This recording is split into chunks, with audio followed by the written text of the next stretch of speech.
আসসালামু আলাইকুম বন্ধুরা, বিশ্ববিদ্যালয়ে ভর্তি প্রস্তুতির একটি গুরুত্বপূর্ণ আপডেট ভিডিওতে তোমাদের সবাইকে স্বাগত জানাচ্ছি।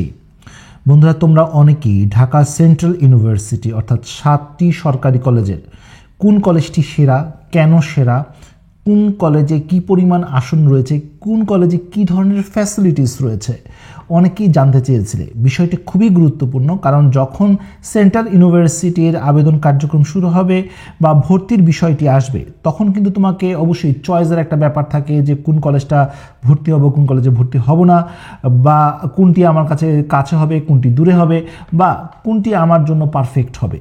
আজকের ভিডিওতে সরকারি 7টি কলেজের কেন কোনটি সেরা এই বিষয়গুলো নিয়ে আলোচনা করব, খুঁটিনাটি সকল তথ্য দেওয়ার চেষ্টা করব। তাই ভিডিওটি অনেক বেশি ইম্পর্টেন্ট হতে যাচ্ছে, কারণ এই ভিডিওর মাধ্যমে তুমি একটি সিদ্ধান্ত নিতে পারবে। প্রথমেই আলোচনা করব যেসব বিষয়ের উপর ভিত্তি করে একটি প্রতিষ্ঠানের মান বা র্যাঙ্কিং নির্ভর করে।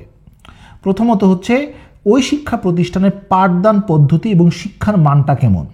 দ্বিতীয়ত হচ্ছে ফ্যাকাল্টি মেম্বার অর্থাৎ শিক্ষকদের যোগ্যতা, পাশাপাশি বিভাগ এবং মোট আসন সংখ্যা কত রয়েছে, গবেষণা এবং আইসিটির সুবিধা রয়েছে কিনা, প্রতিষ্ঠার সময় বা সাল অর্থাৎ কত পুরাতন এই প্রতিষ্ঠানটি, হল এবং পরিবহনের সুবিধা রয়েছে কিনা, পাশাপাশি অনুষদ এবং বিভাগ কয়টি রয়েছে, অ্যালামনাই বা কেরিয়ারের কেমন সুযোগ রয়েছে। এই সব কিছু বিচার করেই কিন্তু একটি প্রতিষ্ঠান নির্বাচন করা উচিত বা মান বা র্যাঙ্কিং নির্ভর করে।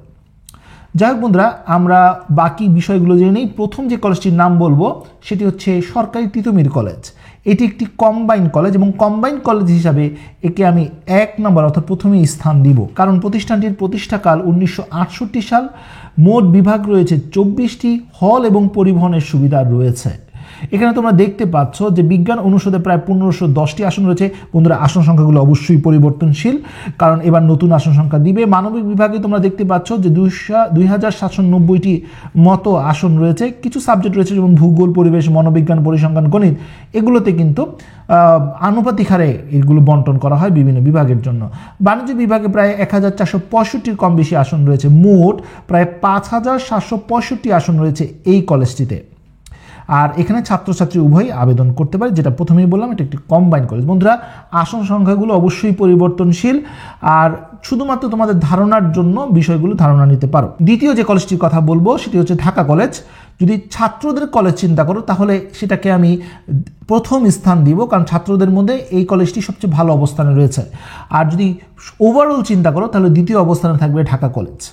প্রতিষ্ঠাকাল 1841, মোট বিভাগ রয়েছে 20টি, হল এবং পরিবহনের সুবিধা রয়েছে।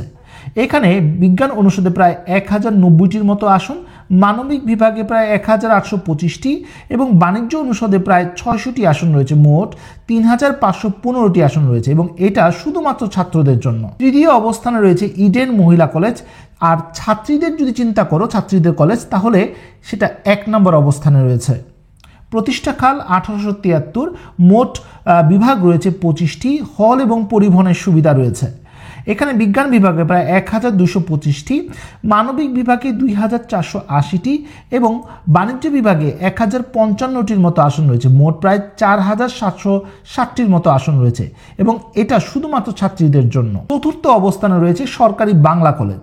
কম্বাইন্ড কলেজ হিসাবে দ্বিতীয় অবস্থানে রয়েছে, কিন্তু ওভারঅল হচ্ছে চতুর্থ অবস্থানে আমি বলতে পারি। প্রতিষ্ঠাকাল 1962, মোট বিভাগ রয়েছে 20টি, হল এবং পরিবহনের সুবিধা রয়েছে। বিজ্ঞান অনুষদে প্রায় 715টি আসন, মানবিক বিভাগে 1260 এবং বাণিজ্য অনুষদে প্রায় 960টি আসন রয়েছে। মোট আসন রয়েছে 2935টি। এখানে ছাত্রছাত্রী উভয় ভর্তি হতে পারেন। এবার আসি পঞ্চম অবস্থানে থাকা কবি নজরুল সরকারি কলেজ নিয়ে কথাবার্তা। কম্বাইন্ড কলেজ হিসাবে তৃতীয় অবস্থানে রয়েছে, ওভারঅল বলতে পারো পঞ্চম অবস্থানে রয়েছে।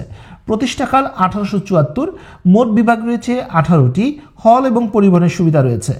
বিজ্ঞান অনুষদে প্রায় 630টি আসন, মানবিক বিভাগে 1250 এবং বাণিজ্য বিভাগে 600টি আসন রয়েছে। মোটমাট 2480টির কম বেশি আসন রয়েছে এবং এখানে ছাত্রছাত্রী উভয় আবেদন করতে পারেন। এবার আসি শহীদ সোহরাওয়ার্দী কলেজ।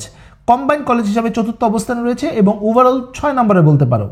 প্রতিষ্ঠাকাল 1968, মোট বিভাগ রয়েছে 19টি, হল এবং পরিবহনের সুবিধা নেই। এ ব্যাপারটা কিন্তু মাথায় রাখতে হবে। পাশাপাশি বিজ্ঞান বিভাগে প্রায় 740টি আসন রয়েছে, মানবিক বিভাগে 1030টি এবং বাণিজ্য বিভাগে 400টি আসন রয়েছে। মোট 2170টি আসন আর এখানে ছাত্রছাত্রী উভয়ই আবেদন করতে পারে বা ভর্তি হতে পারে। সর্বশেষ যে কলেজটির কথা বলবো, বেগম বদরুন্নেসা সরকারি মহিলা কলেজ 7ম অবস্থানে রয়েছে ওভারঅল। আর ছাত্রী কলেজ যদি চিন্তা করো তাহলে 2য় অবস্থানে রয়েছে।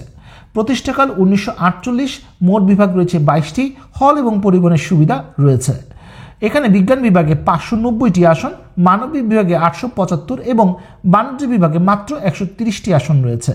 মোট 1595টির মতো আসন রয়েছে শুধুমাত্র ছাত্রীদের জন্য। তো বন্ধুরা, এই ছিল মোটামুটি আমি 7টি কলেজ নিয়ে আলোচনা করলাম, যে 7টি কলেজ ঢাকা সেন্ট্রাল ইউনিভার্সিটি হয়ে আমাদের সামনে কিছুদিনের মধ্যে হয়তো বা বিজ্ঞপ্তিটি প্রকাশ হবে। কবে বিজ্ঞপ্তিটি আসতে পারে এই ব্যাপারে কোনো আপডেট পেলে ইনশাল্লাহ জানিয়ে দিব। এই মাসে একটি মিটিং হওয়ার কথা রয়েছে, মিটিংটি হলে আরও আপডেট আমরা জানতে পারবো যে কখন কি হচ্ছে। তবে এই ব্যাপারে যে প্রিভিয়াস যে ভিডিওগুলো রয়েছে সেখানে আরও বিস্তারিত আলোচনা করেছি, চাইলে তোমরা দেখে নিতে পারো। আশা করি আজকের ভিডিওর মাধ্যমে এই 7টি কলেজের র্যাঙ্কিং এবং কোন কলেজটি কী অবস্থান রয়েছে, কী সুবিধা রয়েছে সব কিছু তোমার ধারণা হয়ে গেছে। বন্ধুরা, আজ এই পর্যন্ত, সবাই ভালো থাকো, সুস্থ থাকো, দেখা হবে আগামী কোনো ভিডিওতে। সে পর্যন্ত আল্লাহ হাফেজ।